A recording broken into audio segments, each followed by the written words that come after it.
से जलते विमान से कूदना। देखिए लगभग विमान 800 फीट की ऊंचाई पर पहुंच गया था कि एक इंजन यदि फेल भी कर जाए, कुछ तकनीकी खराबी से फेल कर जाए, तब भी विमान दुर्घटनाग्रस्त नहीं होता। विमान गिरने लगा तो पायलट ने मेडे कॉल किया, मतलब उन्होंने 3 बार कहा मेडे मेडे मेडे। मित्रों नमस्कार, आप देख रहे हैं मास इंडिया और मैं विभू कुमार झा।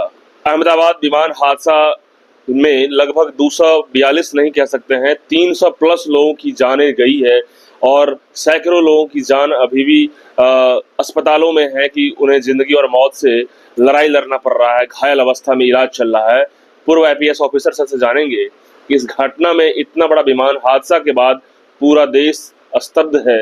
ये उस घटना में कई डॉक्टरों की मौत हुई, कई एमबीबीएस छात्रों की मौत हो चुकी है। हम जानेंगे डिटेल इस पूरे मामले पे। सर, क्या ये छात्रों एमबीबीएस छात्रों की मौत, डॉक्टरों की मौत और विमान में सारे यात्रियों की मौत और एक जो है कहते हैं कि जाबाज वो है जो यात्री बचे हैं, अपने आप को कैसे बचा लिए, ये तो भगवान के भरोसे है। ये सही कहा आपने। कल बहुत दुखद एक विमान हादसा हुआ है जिसमें 300 लोगों की मौत की खबर आ रही है। ये विमान हादसा हुआ है अहमदाबाद में, सरदार वल्लभ भाई पटेल हवाई अड्डा है और वहां से एयर इंडिया का विमान था। उड़ान संख्या थी AI 171 और ये अहमदाबाद से लंदन जा रहा था। लंदन में 2 हवाई अड्डे हैं, एक हीथ्रो है, एक गैटविक है। ये गैटविक हवाई अड्डा जा रहा था और ये बोइंग का ड्रीम लाइनर विमान था, बोइंग कंपनी का 787 ड्रीम लाइनर, जिसको दुनिया का कहिए सबसे बेहतरीन विमान माना जाता है। ये पहली बार किसी ड्रीम लाइनर के साथ कोई हादसा हुआ है और विमान की कीमत समझिए 1000 करोड़ से ऊपर होती है और ड्रीम लाइनर विमान में 1.25 लाख लीटर तेल भरा जाता है। तो इतना शानदार विमान था और उसकी अचानक दुर्घटना हो गई। मतलब 1:38 पर विमान ने उड़ान भरी है और 2 मिनट के अंदर उसकी दुर्घटना हो गई।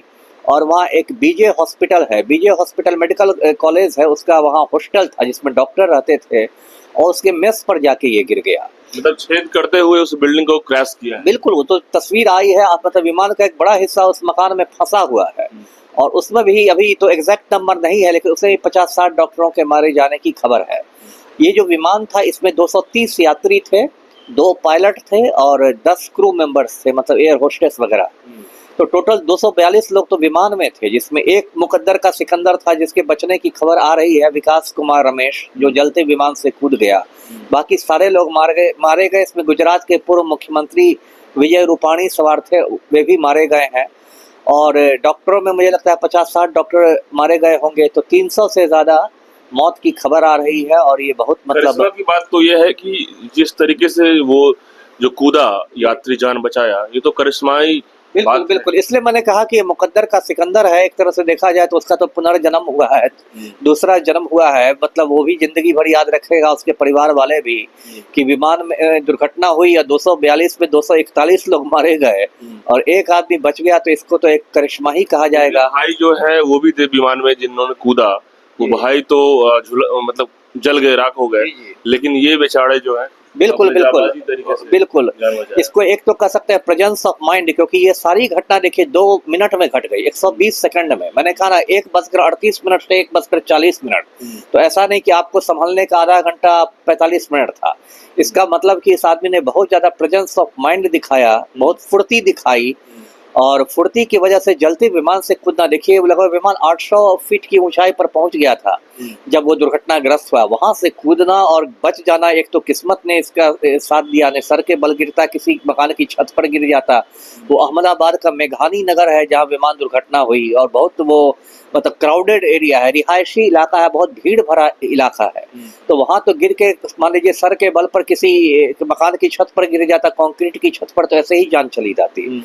तो इसको तो कुछ किस्मत ने मदद की है और फिर कुछ अपनी इसकी फुर्ती ने, गिरने के बाद भी ये दौड़ता चला गया। मतलब विस्फोट का जो दायरा था उससे ये बाहर चला गया।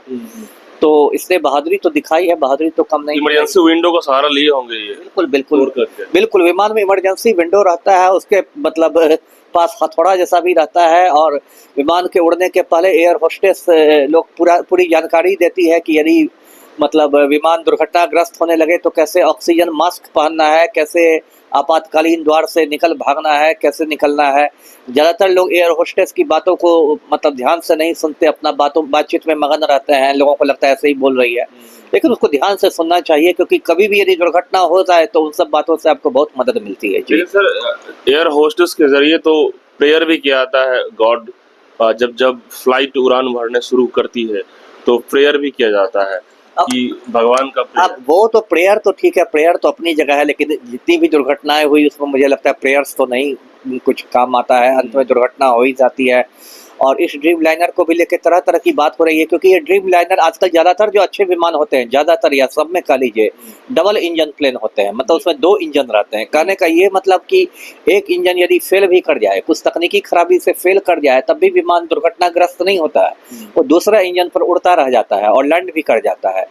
अब ये तो ड्रीम लाइनर विमान सबसे शानदार विमान, उस पर डबल इंजन का विमान, तो अब विशेषज्ञों का कहना है कि ऐसा मतलब दुर्लभ संयोग है, लेकिन ऐसा हो सकता है कि दोनों इंजन एक साथ खराब हो गए हैं, और हो सकता है दोनों इंजनों से कोई पक्षी टकरा गया हो और दोनों इंजन एक साथ फेल कर गए हो, इसलिए ऐसी दुर्घटना हो गई। अब देखिए पूरा राज जो खुलेगा हर विमान में, मैं दर्शकों को बता दूं, एक ब्लैक बॉक्स रहता है। नाम उसका ब्लैक बॉक्स रहता है, लेकिन वो बहुत चमकीले नारंगी रंग का रहता है, जैसे यदि जंगल में भी विमान दुर्घटनाग्रस्त हो तो वो आसानी से मिल जाए। और बहुत चमकीले नारंगी रंग का, ऑरेंज कलर का वो ब्लैक बॉक्स होता है, और उसमें पायलट लोग जो आपस में बात करते हैं वो आवाज़ भी रिकॉर्डिंग होती रहती है, और विमान के सारे आंकड़े उसमें आते रहते हैं कि किस ऊंचाई पर विमान उड़ रहा है, क्या स्थिति है, हवा कितनी तेज़ बह रही है, मौसम का क्या मिजाज है। तो ब्लैक बॉक्स तो इसमें मिल ही जाएगा, आसानी से मिल जाएगा, क्योंकि ये तो रिहायशी इलाके में प्लेन गिरा है। वो जलता नहीं है ब्लैक बॉक्स? नहीं, उसको बनाया ही ऐसा जाता है, अगर वो ही जलने लगे तो हर बार जल जाएगा। वो फायर प्रूफ रहता है, वो फायर प्रूफ, वाटर प्रूफ इस टाइप का रहता है ब्लैक बॉक्स। और अब तक मुझे लगता है मिल भी गया होगा ब्लैक बॉक्स। और ब्लैक बॉक्स की बातें सुनकर पायलट की आपसी बातचीत, दोनों पायलट तो मारे गए, वो तो आप बताने की स्थिति में है नहीं कि क्या हुआ था। और देखिए पायलट ने, जो पायलट इसके थे सुमित सब्बरवाल, वो बहुत सीनियर पायलट थे, मतलब 8000 घंटों का उनका अनुभव था उड़ान का, मतलब काफ़ी सीनियर हो चुके थे, कोई नौसिखिया पायलट नहीं थे। और को पायलट को भी 1000 घंटे के उड़ान का अनुभव था। और जब विमान गिरने लगा तो पायलट ने मेडे कॉल किया, मतलब उन्होंने 3 बार कहा मेडे मेडे मेडे। ये एक फ्रेंच शब्द है, फ्रांसीसी भाषा का शब्द है, इसका मतलब होता है मदद करो हमारी। जब विमान बहुत संकट में हो जाता है, जब दुर्घटना एकदम अवश्यंभावी हो जाती है, तो पायलट लोग मेडे कॉल करते हैं। उसने 3 बार मेडे मेडे कहा, लेकिन ये सब कुछ इतनी जल्दी घटित हो गया 120 सेकंड में कि कोई मदद भी नहीं पहुंचाई जा सकी। जी, मतलब कि मात्र 2 मिनट और 243 यात्री एकदम से खत्म हो गए। खत्म। और देखिए ये सब जो विमान दुर्घटना होते हैं, आप खुद सोचिए, जब 1.25 लाख लीटर पेट्रोल जलेगा तो कितना बड़ा विस्फोट होगा। इसलिए ज्यादातर लाशों की ये स्थिति हो जाती है कि उनकी पहचान नहीं की जा सकती, वो बिल्कुल कोयला बन जाते हैं। मतलब एटॉमिक विस्फोट से कम नहीं लग रहा है। एटॉमिक विस्फोट तो खैर बहुत बड़ा विस्फोट हुआ, उससे तो बहुत छोटा होता है, लेकिन तब भी इतना बड़ा विस्फोट होता है कि मतलब आदमी की पहचान नहीं हो पाती, वो बिल्कुल एक कोयला बन जाता है आदमी। और इसलिए उसकी पहचान फिर बाकी डीएनए टेस्टिंग से होती है। जैसे मैं बता दूं दर्शकों को, पाकिस्तान का राष्ट्रपति हुआ करता था जनरल जियाउल हक, वो ऐसे ही 1988 में विमान दुर्घटना में मारा गया 10-12 लोगों के साथ। तो सबकी लाश ऐसी कोयला हो गई थी कि पहचान नहीं हो रही थी कि कौन इसमें राष्ट्रपति हैं।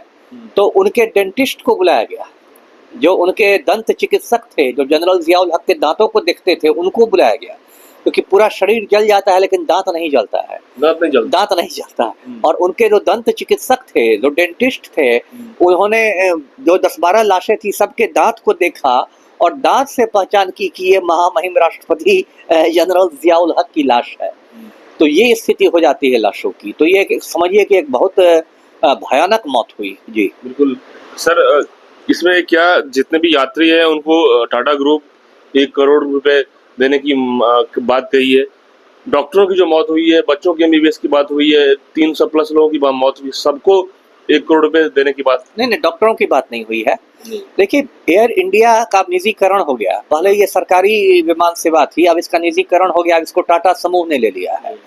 तो अब एयर इंडिया का विमान टाटा का है, टाटा समूह का है, तो उसकी नेचुरल है कि उसका यात्रियों के प्रति मतलब उत्तरदायित्व है यदि यात्री टिकट लेके खरीदते हैं, उस पर विश्वास करते हैं तो नेचुरल है। तो उसने कहा है, टाटा ग्रुप ने ऐलान किया है, जो उसके चंद्रशेखरन है चेयरमैन, उन्होंने ऐलान किया है कि हम लोग हर मृत यात्री को, लगभग एक को छोड़ के सब मृत हो ही गए, 1-1 करोड़ रुपए मुआवजा देंगे। खैर मुआवजा क्या होगा, किसी की जान नहीं लौटने वाली है, लेकिन एक मुआवजा दिया जाएगा सांत्वना के लिए। हाँ, सांत्वना ही कही, अब जान किसी की थोड़े लौटेगी मुआवजा से, तो मुआवजा दिया जाएगा। लेकिन डॉक्टर और जो मृत छात्र हैं जिनके, उनका से तो उनके लिए टाटा ग्रुप ने कोई ऐलान नहीं किया। टाटा ग्रुप उसको अपनी जिम्मेदारी नहीं मानेगा, वो तो एयर इंडिया में नहीं सवार थे ना। फिर मोदी जी को ऐलान तो करना चाहिए। वो तो ऐलान होगा ही, गुजरात सरकार करेगी, गुजरात सरकार करेगी जी, और करना ही चाहिए। बिल्कुल जी।